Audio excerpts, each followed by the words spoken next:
Okay, let's be real. Moving to a new home should be this super exciting new chapter, right? But more often than not, it just feels, well, completely overwhelming. You're staring at a mountain of boxes, a checklist a mile long, and just pure stress. But listen, it really doesn't have to be that way. We're going to break down exactly how to prepare for moving day so the whole thing feels, manageable. Let's dive in. Yeah. Does this look a little familiar? I think for most of us, this is exactly what moving feels like. Just a tangled mess of pure chaos. But here's the thing. That feeling isn't a requirement. There is a clear path right through the middle of all that mess, and that's what we're here to map out for you. And this is it. This is the big secret to a sane move. You take that tangled chaos and you transform it into a clear, simple checklist. The solution isn't some kind of magic. It's just good strategy. When you break down this huge task into smaller, bite-sized steps, you're the one in control. And it all kicks off with a solid plan weeks before a moving truck even shows up. The biggest mistake people make is thinking that moving is a one-day thing. It's not. The success of moving day is actually decided weeks ahead of time. This is what we'll call the strategic prep phase, and it's where you lay all the groundwork for totally seamless transition. So think of the next month as your personal moving countdown. This timeline, it's going to be your best friend. 4 weeks out, that's when you handle the big stuff. Get your movers booked and locked in, and definitely schedule that time off work.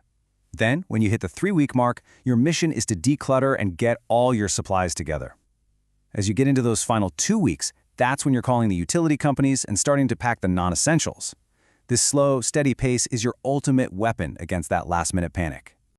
And let's talk about decluttering. This isn't just about tidying up, it's a financial strategy. Seriously, this is your chance to simplify everything. You gotta be a little ruthless, sort everything into piles, keep, donate, sell, or just toss. And remember, most movers charge by weight or by volume. So every single item you get rid of not only makes packing way easier, it can literally save you money.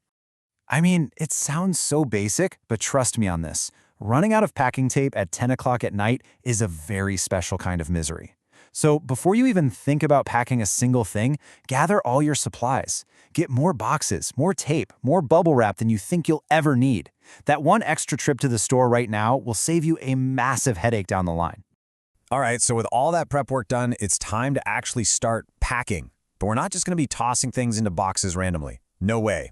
We're going to use some pro-level strategies to make this whole process efficient, super organized, and hey, maybe even a little bit satisfying.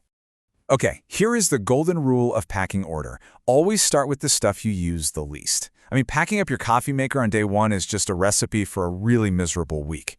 So instead, start with things like the linens in the guest room, your out-of-season clothes, or that big stack of books you've been meaning to get to. You'll make real, visible progress without totally disrupting your daily life. Vague labels. They're basically a trap you set for your future self. A box just labeled kitchen is pretty much useless when you're exhausted and just want to find a fork. But a box labeled kitchen, pots and pans, now that's information you can actually work with. That tiny bit of detail saves you from tearing open 10 different boxes, and it tells your movers exactly where things need to go. Now here is a fantastic little hack for you. Assign a different color to each room in your new place. Use colored tape on the boxes and then stick a matching sticker on the door frame of that room. This literally turns unloading into a simple color matching game for you and your movers, and it speeds the whole process up like you wouldn't believe. When it comes to your breakables, do not cut corners. Wrap every delicate item by itself. Cushion the bottom, the sides, and the top of the box. And this is critical. Fill in any empty gaps with packing paper or whatever you have. Things break when they have room to shift around in the truck. Then, of course, label that box fragile on every single side. Okay, we've done the prep, we've packed like absolute pros, and now it's the main event. Let's talk about how to make moving day itself as smooth and as controlled as humanly possible. If you take away only one single tip for moving day, please make it this one, the essentials bag. This is completely non-negotiable. After a long, exhausting day of moving, the last thing you want to do is hunt through 100 boxes for your toothbrush. This bag is your first night survival kit, and it always stays with you. In your car, never on the truck. So what actually goes in there? Well, think of it like you're packing for a quick overnight trip. A change of clothes, toiletries, phone chargers, and any medications are absolute musts. You'll also want important documents, like your moving contract, maybe a basic toolkit for any quick assemblies, and of course, snacks and water to keep your energy up. And here's another simple but incredibly powerful trick. Create a do not pack zone. Just pick a small table or a corner of a room for everything that absolutely cannot end up on the truck.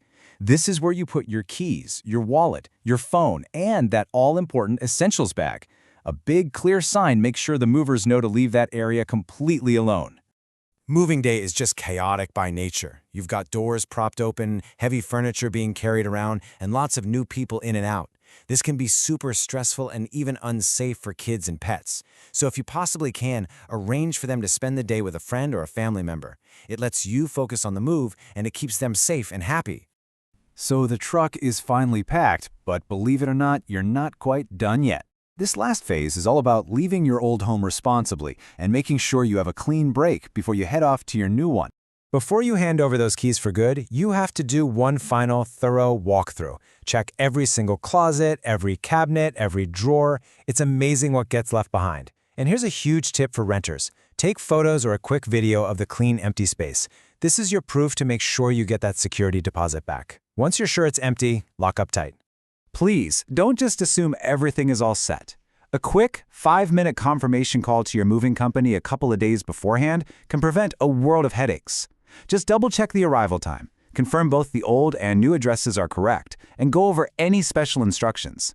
This one little call makes sure everyone is on the same page, so your moving day starts without any nasty surprises. And with that, the hard part is over. You're standing in your new space, surrounded by boxes, and all that planning totally paid off. So now, the final question is all about the fun part. What's the first thing you'll do? Set up the coffee maker? Make your bed? Order a pizza? That first little step, that's what finally turns a new house into your new home.